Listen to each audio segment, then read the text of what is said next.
Eu gosto de saudar todos com a paz do Senhor Jesus Cristo, dizer que é uma imensa alegria estarmos de volta em momentos com Deus. Hoje eu gostaria de falar sobre Jesus, o Messias, que está escrito lá em João capítulo 20, versículo 15. Gostaria de fazer essa leitura com vocês.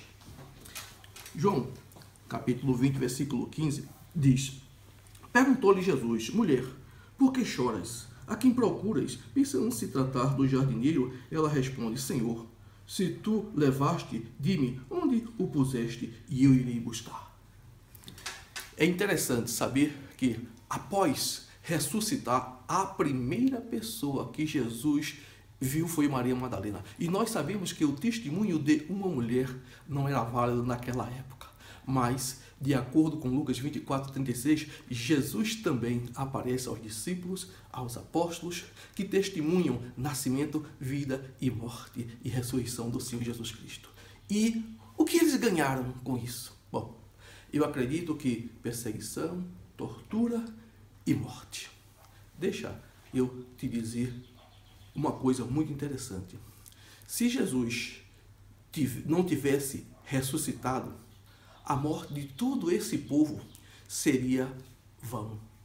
E eu não acredito que todos aqueles apóstolos e discípulos morreram por uma mentira. Uma mentira, por mais bem bolada que ela seja, ela tem um tempo para durar. Ela nunca consegue sobreviver para sempre. Jesus Cristo falou que todos aqueles que dessem suas vidas por Ele teria 100 vezes mais aqui na terra e a vida eterna nos céus. E os seus discípulos não só o amaram, mas também morreram com mortes trágicas. Atos 7 registra que Estevão morreu apedrejado. Atos 12 registra que Tiago, primo de Jesus, morreu decapitado. Paulo também morreu decapitado. Lucas, pendurado em uma oliveira na Grécia. Tomé, transpassado por uma lança. Bartolomeu foi crucificado na Índia, etc, etc, etc. E Pedro, que morreu crucificado de cabeça para baixo em Roma.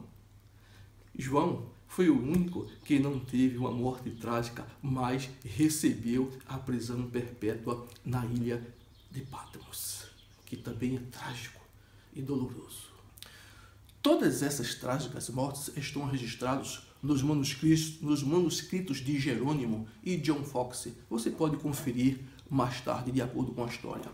Agora, observe que alguns ícones da história, como Alexandre o Grande, a história relata que ele esteve desde a Europa até a Índia, na Ásia. Porém, não há nenhuma evidência que ele esteve na Índia.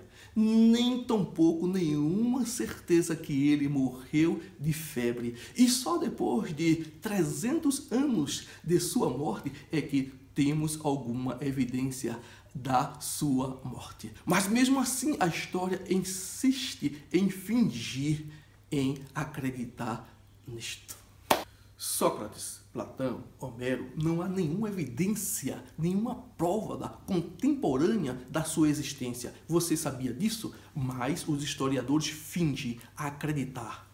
Para quem não sabe disso, Homero, escritor das epopeias de Ilíadas e Odisseias, onde estão registradas as mitologias gregas e os deuses gregos, não há nenhuma prova da sua morte, nascimento ou vida. Ele é uma farsa, ele é um mito, ele é uma lenda. Mas os historiadores, os filósofos insistem em acreditar nisso.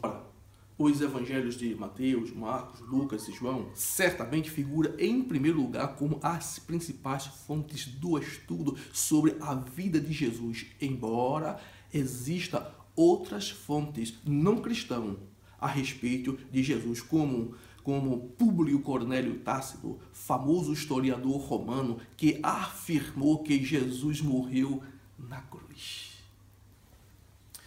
Plínio Jovem, Suetônio e Luciano são todos escritores do primeiro século, escritores romanos que registram em seus manuscritos que Jesus Cristo morreu na cruz, tornou-se uma figura pública e morreu sob o governo de Pôncio Pilatos, e a sua fama se estendeu até Roma. E o Talmud babilônico também relata sobre Jesus. E Flávio Joséfo, historiador judeu não cristão, ele relata em Antiguidades Judaicas ou História dos Hebreus. Por esse tempo surgiu um homem chamado Jesus, um homem santo que operou milagres e Pilatos o crucificou na cruz. Não é interessante isso? Não é interessante que isto sirva para edificar a sua vida e que você saiba que Jesus Cristo é o Messias, o Filho de Deus. Jesus se importa com você.